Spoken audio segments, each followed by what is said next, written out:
নমস্কার। আজ আমরা ডক্টর জোসেফ মারফির লেখা বিলিভ ইন ইয়োরসেলফ বইটার একটা বাংলা পর্যালোচনা নিয়ে কথা বলবো। হ্যাঁ, এই পর্যালোচনা থেকে আমরা মূল ভাবনাগুলো বোঝার চেষ্টা করব। ঠিক, বইটার প্রধান আইডিয়াটা তো বেশ সোজা সাপটা, তাই না? যে নিজের ওপর বিশ্বাস রাখলেই কাঙ্ক্ষিত সাফল্য পাওয়া যায়। শুনতে সহজ লাগলেও এর ভেতরে অনেক গভীর কথা আছে। হ্যাঁ, যেমন পর্যালোচনাতে অবচেতন মনের শক্তির কথা বলা হয়েছে। বেশ ইন্টারেস্টিং কনসেপ্ট। অবশ্যই। আচ্ছা, তাহলে আসুন এই পর্যালোচনাটা একটু ভেঙে দেখা যাক। দেখি এর ভেতরে ঠিক কি কি আছে। চলুন। পর্যালোচনাতে প্রথমেই কয়েকটা জরুরি বিষয়ের উপর জোর দেওয়া হয়েছে, যেমন নিজের ক্ষমতার উপর বিশ্বাস তৈরি করা, হ্যাঁ, আর ইতিবাচক চিন্তার শক্তি। আর ভয়কে জয় করার প্রয়োজনীয়তা। এটাও খুব গুরুত্বপূর্ণ মনে হলো। একদম। পর্যালোচনা বলছে যে নেতিবাচক চিন্তাগুলো আমাদের কিভাবে অজান্তেই পিছিয়ে দেয়। সেটাই। কিন্তু এই ইতিবাচক চিন্তা বা ভয় কাটানোর ব্যাপারটা ঠিক কিভাবে কাজ করে, মেকানিজমটা কি? পর্যালোচনা কি কিছু বলেছে? হ্যাঁ, বলেছে। এখানে ব্যাপারটা বেশ মজার।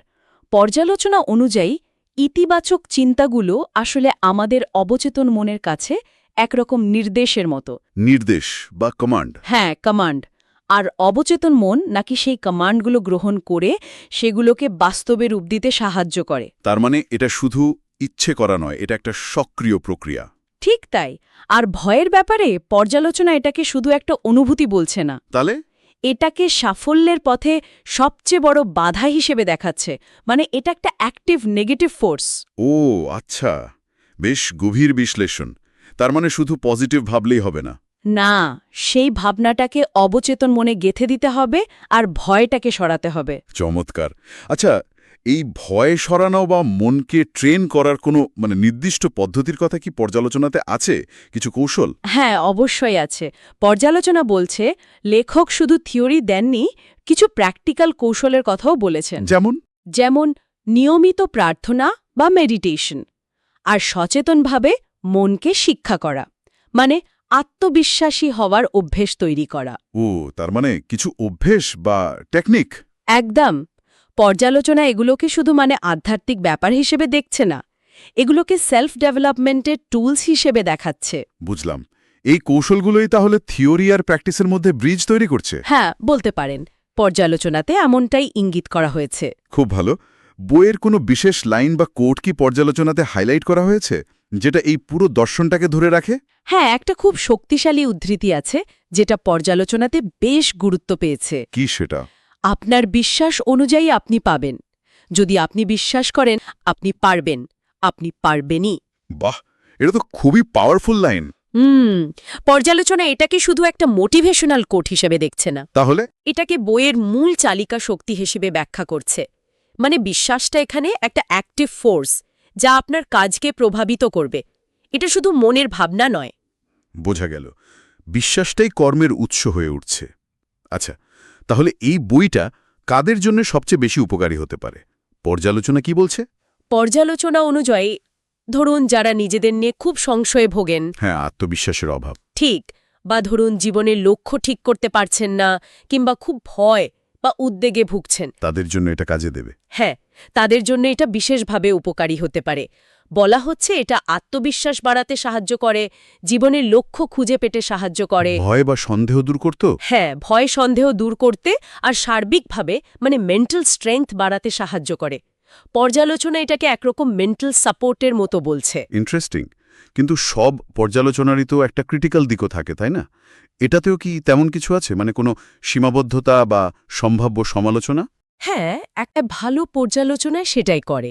এটাও করেছে, কিছু সম্ভাব্য ভিন্ন প্রতিক্রিয়ার কথা বলা হয়েছে। যেমন কারো কারো কাছে হয়তো বইটা একটু একঘেয়ে লাগতে পারে, কারণ একটাই মূল বিষয় আত্মবিশ্বাস, সেটার উপরে বারবার জোর দেওয়া হয়েছে। আচ্ছা, রিপিটেটিভ লাগতে পারে। হ্যাঁ, আবার ধরুন যারা খুব বেশি যুক্তি নির্ভর বা বাস্তববাদী, তাদের কাছে বইয়ের কিছু অংশ, যেমন ধরুন আধ্যাত্মিক ব্যাখ্যা বা অবচেতন মনের ব্যাপারটা হয়তো কিছুটা অতিরঞ্জিত মনে হতে পারে। যথেষ্ট সায়েন্টিফিক প্রমাণ নেই এরকম মনে হতে পারে। হ্যাঁ, সেরকম মনে হতে পারে। পর্যালোচনা কিন্তু কোনো পক্ষ নেয়নি, শুধু এই ভিন্ন দৃষ্টিভঙ্গিগুলোর সম্ভাবনার কথা বলেছে। ঠিক আছে, তার মানে পাঠকের দৃষ্টিভঙ্গির ওপর নির্ভর করবে এর গ্রহণযোগ্যতা। একদম, সবার কাছে এর আবেদন একরকম নাও হতে পারে। তাহলে সব মিলিয়ে যদি বলি, এই পর্যালোচনা থেকে মূল কথাটা কি দাঁড়াচ্ছে, বটম লাইনটা কি?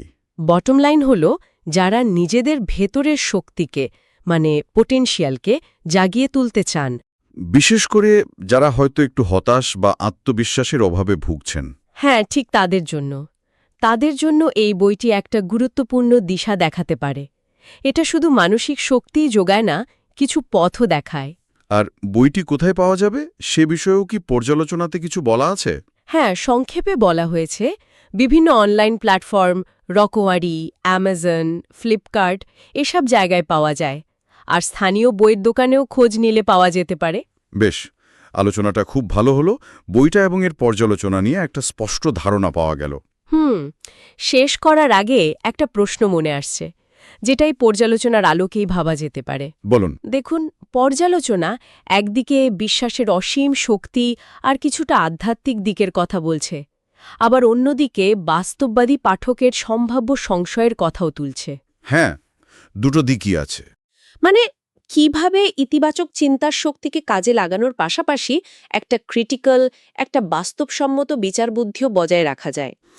এটা সত্যিই একটা গুরুত্বপূর্ণ প্রশ্ন। বিশ্বাসের শক্তিকে ব্যবহার করা, কিন্তু বাস্তবতাকে অস্বীকার না করা। ঠিক, এই ভারসাম্যটা খুঁজে পাওয়াই হয়তো সবচেয়ে জরুরি। এটা নিয়ে ভাবা যেতে পারে।